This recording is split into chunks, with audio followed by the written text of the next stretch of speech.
இதுக்கு மேலே உங்களை எப்படியா அடிக்கிறது, இதுக்கு மேலே எப்படி அடிக்கிறது, உங்களுக்கு எப்போ தான் சொரணை வரும் அப்படின்ற மாதிரி தான் நம்ம கேட்க வேண்டியதாக இருக்குது. ஏன்னா அப்படி தான் நடந்துகிட்ருக்கு. கொஞ்சம் கூட வந்துட்டு மானம் ஈனம் சூடு சொரணை எதுவுமே இல்லாமல் அமைதியாக இருப்பா, கோவப்படாதப்பா. அப்புறம் எதுக்கு நீங்கள் சொன்னீங்க அடங்க மறு ஒத்து மீறு, எதுக்கு சொன்னீங்க, எதுக்கு? அப்புறம் வண்டி எப்படி இப்படி வாழ்கிறது, அது என்ன சொல்கிறது, வாயை பொத்தி கையை கட்டி அடங்கி நின்னதெல்லாம் எந்த காலம்,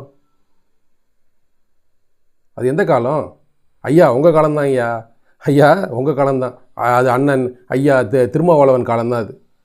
நீங்கள் தான் அப்படி இருக்க வைக்கிறீங்க. அவன் திமிரி எழுறான், அத்துமீறான். யார்? கோபி அண்ணா.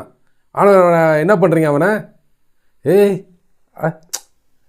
திமிரி இழாத அமைதி அமைதி அமைதி அமைதியோ அமைதி அப்படின்னு பொங்கி வர்றத பொங்காமல் நெருப்பை எடுத்து எப்படி எடுக்கிறீங்க, விறகு கட்டிகளை எடுத்து கொதிக்கிறத அடக்கிறீங்க. அந்த வேலையை நேற்று சிறப்பாக செஞ்சீங்க. இவருக்கு செய்கிறது தான் மற்றவங்களுக்கும்.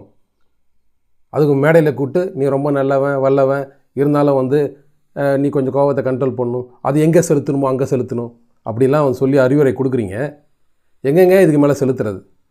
உங்களுக்கு ஆரியத்துக்கிட்ட செலுத்த சொல்கிறீங்க. அதை மீன் பிஜேபி நேராக பிஜேபியை தாக்கு, திராவிடத்தை தாக்காத, நம்மளுக்கு முதன்மையான எதிரி அவன்தான். யார்? பிஜேபி தான், ஆரியன் தான், பிராமணன் தான், உங்கள் பாஷையில் சொன்னால் பார்ப்பனன் தான், அங்கே செலுத்துங்க அப்படின்றீங்க. அதனால் சேர்த்து வை, செலவழிச்சிடாத, பக்குவமாக பயன்படுத்தணும், அளவாக பயன்படுத்தணும், ஒரு ஃபோக்கஸ்டாக பயன்படுத்தணும். நல்லா பேச்சில் சிறப்பு. உங்களை மிஞ்சுறதுக்கு உலகத்தில் யாருமே இல்லை. நம்ம எல்லாமே அதுக்கு தான் உங்கள் மேலே மரியாதைக்கு வர்ற காரணமே உங்கள் பேச்சு தான். கேட்டாலே அவளை புல்லரிக்கும். அந்தமாரி ஒரு சிறந்த ஒரு பேச்சாளர், சிறந்த ஒரு என்ன சொல்கிறது, எப்படி கருத்துக்களை வைக்கணும், ஏன்னா அதில் ஊறி வந்திருக்கீங்க, புரியுது எனக்கு. ஆனால் அன்னைக்கு கையை கட்டி வாயை புத்தி அடிமைதானங்கய்யா இருக்கீங்க. திராவிடத்திட்ட யாரை எதிர்த்து போர் செய்யணும்னு வந்தீங்களோ அவன்கிட்ட போய் காலில் கிடக்குறீங்களா ஐயா?